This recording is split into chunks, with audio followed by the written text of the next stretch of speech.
And welcome back to Frankly Speaking. I'm your host, Frank. Okay, guys, the 2024 US elections are in the books, and Donald J. Trump is the 47th president of the United States of America. Oh boy, it's been a heck of a ride the last few days, I got to tell you. From the election itself, that I think had a lot of people on edge, to the sort of the relief of many Americans, especially those on the political right, to the unhinged nature of those on the woke left. For my part, as imperfect as Donald Trump is, I did cheer for Mr. Trump. If for anything else, just to get a temporary reprieve from the woke madness that has dominated America now for the past 4 years. And hopefully we get a sense of calm and a sense of normality back in America, at least for the next 4 years. Not that Trump is a perfect candidate or president by any large measures, and I think very little will get done in the end, other than maybe, again, that reprieve from the madness of the woke left. But it's interesting because I've been through such a range of emotions over the last few days, because it's interesting watching all the different camps battle it out and how they view this election. On one hand, you got the woke left that's screeching in fear and panic, can't get out of their own way when it comes to their, what do you want to call it, their identity politics, and the lack of what do you want to call it, realism, the lack of reality into why people turned to Donald J. Trump in this election. That was really pocketbook issues, where the middle class, the working class, has been being crushed now for 30, 40, 50 years, but particularly the last 3 years with inflation, and an administration and a left-wing movement that was more focused on abortion and woke issues than the things that really affect everyday Americans, right?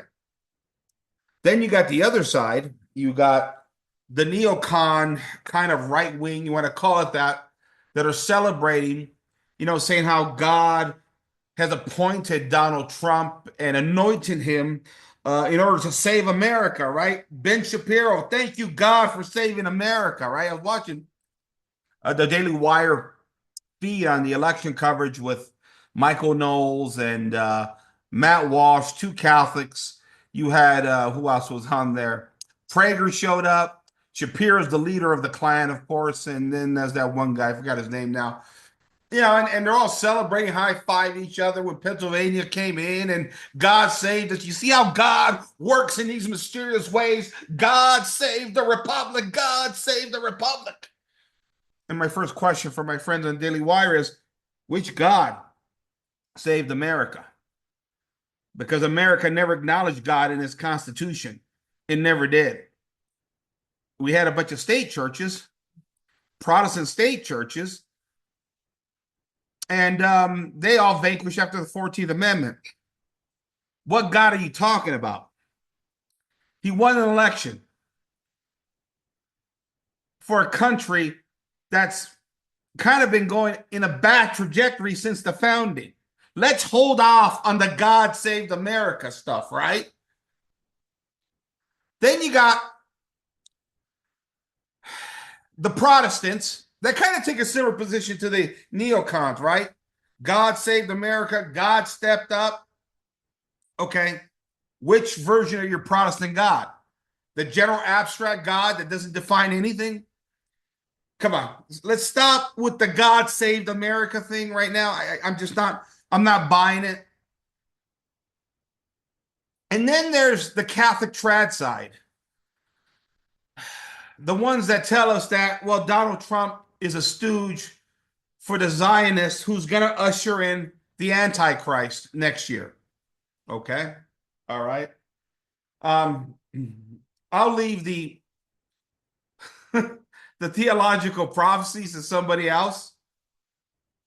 But I will agree with this much with the far right Catholic trads is that Donald Trump is not the perfect answer to the problems. And I'll leave it at that. Okay. Um, so here we are with all these wide range of opinions, and what of all this at the end of the day, what it all means.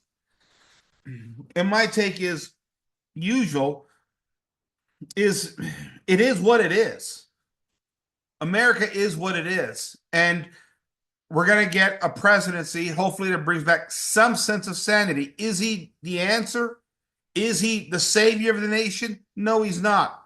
Is he going to get a lot of things done to bring back right wing values, bring back America to the constitutional principles of the founding? No, he's not going to do any of that. He's a businessman.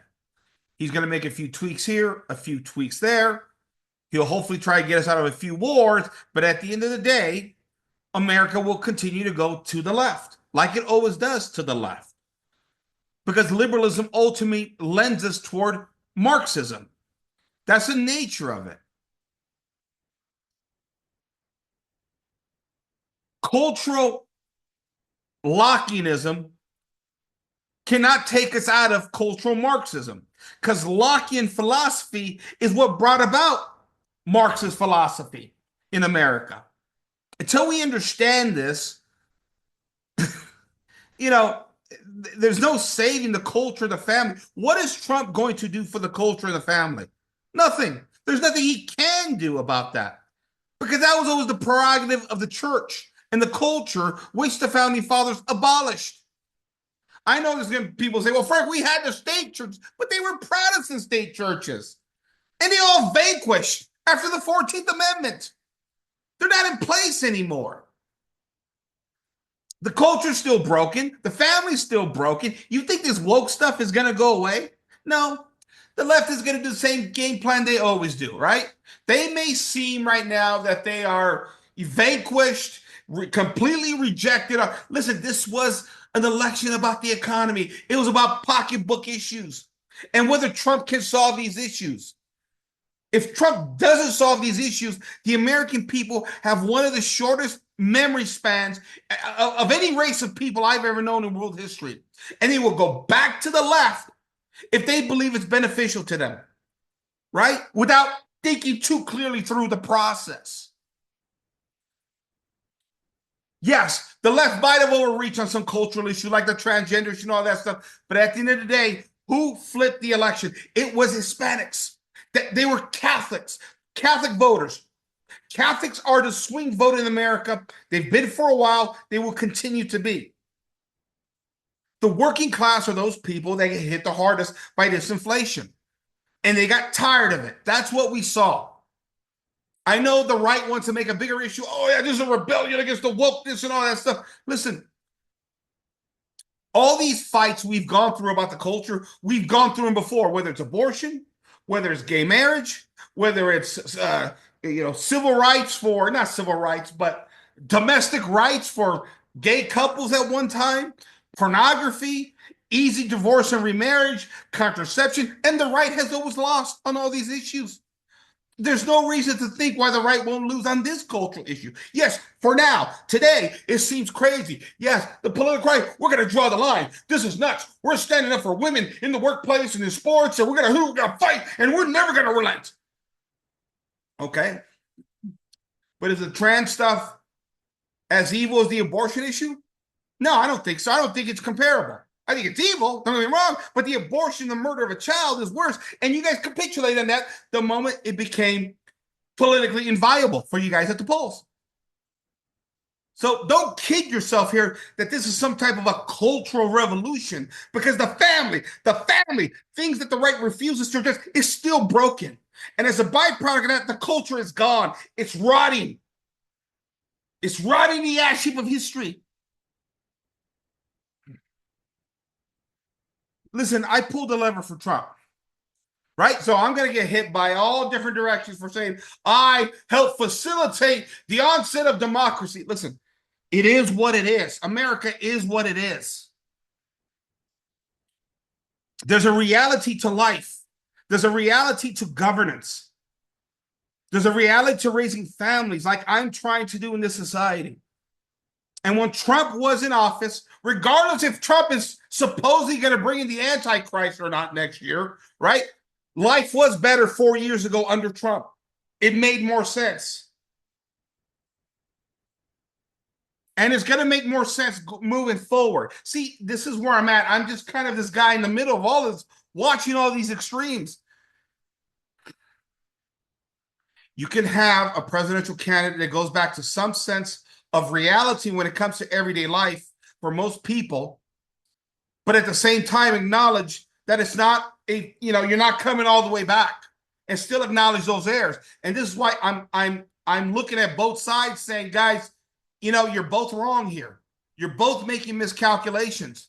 Especially my friends on the right, you guys are celebrating, say that God saved America. Okay, where's the evidence for that? And why didn't God step in years ago, long before abortion and gay marriage and contraception and easy divorce was made legal? Why didn't God step in then? Why now? Those are great evils that God apparently allowed. And is Trump going to get rid of those great moral sins? Because he doesn't get rid of those great mortal sins, then the supposed guy that was put in power by God has just betrayed God. You see the problem here? We're using the God analogy here. He's not a God kind of a guy, Trump. And for those of you on the far right pendulum about the Antichrist, what are we supposed to do about our families with all of this? How are we supposed to feed our families, clothe our families? Because this has become a real issue for most people. It's bad enough we lost the culture. It's bad enough our families have all been destroyed because of all this progressive and liberal degradation since the Enlightenment. But what are we supposed to do about our families today? Are we not supposed to care about that? Sit out and watch the whole thing collapse and hand it over to a woke progressive who will help facilitate the collapse of civilization earlier? And for those of you on the far right, fringe, antichrist right, whatever you want to call it, talking about, no, what we have to do is let the system collapse so we could change the system in and of itself. Well, hell, excuse me if I don't want to live through a revolution. Excuse me if I don't want the entire nation to collapse and go and send my kids off to war and die in a bunch of wars. I'm sorry. I don't want to do that. I don't want civilization to collapse. Both these sides have lost their minds. Both these sides can't rationalize simple principles. It's been so frustrating watching this. And here I am, just a guy just like, okay, Trump, let's get inflation under control. Let's get out of wars. Screw Israel. Get out of there if we can. I know he probably won't get us out of there because we have ties. I get that. I know. All right? Can we just stop at least the insanity of the woke culture? Can we not have men dressed in drag at the top elements of government? Can we get some of the schools in order with all this woke crap? Because the world has gone mad. It's gone crazy. And if you think a guy that's focused on economic issues is going to fix the culture and the family, it's not. Not going to do that. You're not going to do that without the church in place as a moral arbiter of truth. It's amazing, again, under the dictates of liberalism, under the dictates of freedom and liberty, how we have no common principles anymore, no common ideology, no common cause, no common faith, nothing. Everybody just believes whatever cockeyed theory they want to believe. But that's freedom, right? Freedom. But look at the end result, where we're at. Yeah, the right wants to spike the football. But let me let you in a little secret. You can spike the football today, but there'll be a moment in time, because it always happens historically, the left will get back into power. They're going to have the media start churning and churning and churning and slandering and calumnizing and slandering and calumnizing under the dictates of your precious freedom of the press, ironically enough, you guys on the right.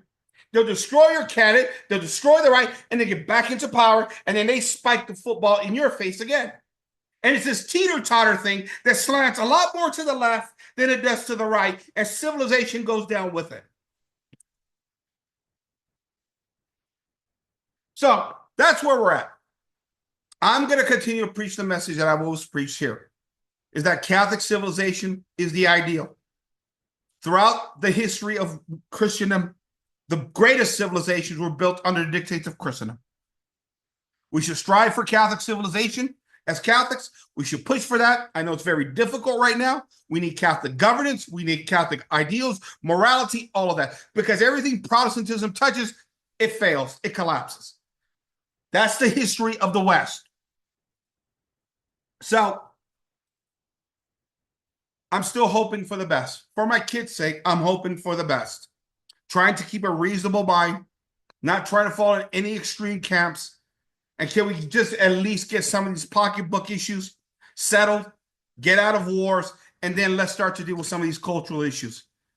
Because that's where it's going to all matter at the end of the day. All right? That's my take on the election.